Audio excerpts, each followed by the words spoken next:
ये एक different vlog है। और डिफरेंट ये इस तरह है कि आपने यानी जब से मैंने ये सिलसिला शुरू किया लगभग अब 4 साल से ज्यादा हो गए, मैं आपके साथ इस सोशल मीडिया प्लेटफॉर्म पे बात कर रहा हूं, यूट्यूब चैनल से, फेसबुक चैनल से और दीगर प्लेटफॉर्म से आप मुझे सुनते हैं। आपने एक चीज पे गौर किया होगा कि मैंने कभी भी किसी का इंटरव्यू नहीं किया यहां पे।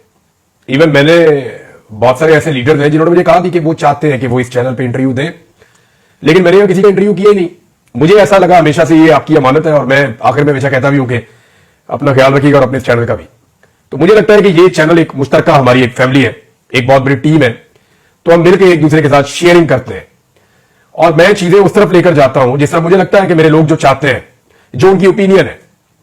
नॉर्मली जो पाकिस्तानियों का मैंडेट है उसी की तरफ मुझे जाना होगा, जो पाकिस्तानी चाहते हैं वही बात मुझे बतानी होगी। तो मीडिया एक्चुअली ब्रिज का काम कर रहा होता है कि वो जो लोगों की ख्वाहिशात हैं उनके और जो सरकार बैठी हुई है उनके बीच में एक ब्रिज का काम करता है, ताकि गवर्नमेंट को भी आईना नजर आए कि एक्चुअली लोग चाहते क्या या कर क्या रहे। तो मैंने कभी किसी का इंटरव्यू इस पर लगाया नहीं, लेकिन जिन लोगों का ये चैनल है उनको पूरा हक है कि उनके इंटरव्यू इसके ऊपर चले। थोड़े दिन पहले मैंने आपसे कहा था कि हमारे बहुत सारे साथी, बहुत सारे दोस्त वो माइक लेकर निकल जाते थे, लोगों के मुंह में तुल देते थे, बताओ महंगाई हुई या नहीं हुई। लेकिन जब से इमरान खान साहब की हुकूमत गई है तो हम ये सिलसिला देख नहीं रहे।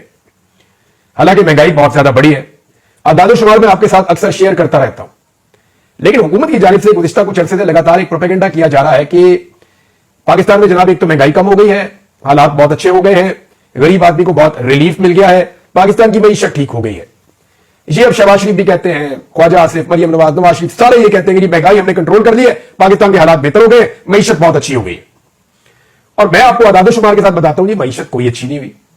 बिजली की कीमत जो है वो 16 रुपए से बढ़ा के लेकर चले गए 60 रुपए से ऊपर।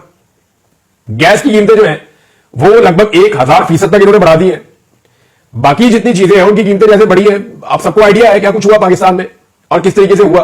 पेट्रोल की कीमतें हैं, डॉलर कहां पहुंच गया है, अब मसनूई तरीके से कंट्रोल किया हुआ है। खुद एतराफ किया गवर्नमेंट ऑफ पाकिस्तान ने कि इन्होंने मसनूई तरीके से कंट्रोल करने के लिए कितना डॉलर मार्केट से उठाया और अरबों डॉलर इस काम के ऊपर उन्होंने लगाए, वरना ये भी इनके हाथ से निकल जाता।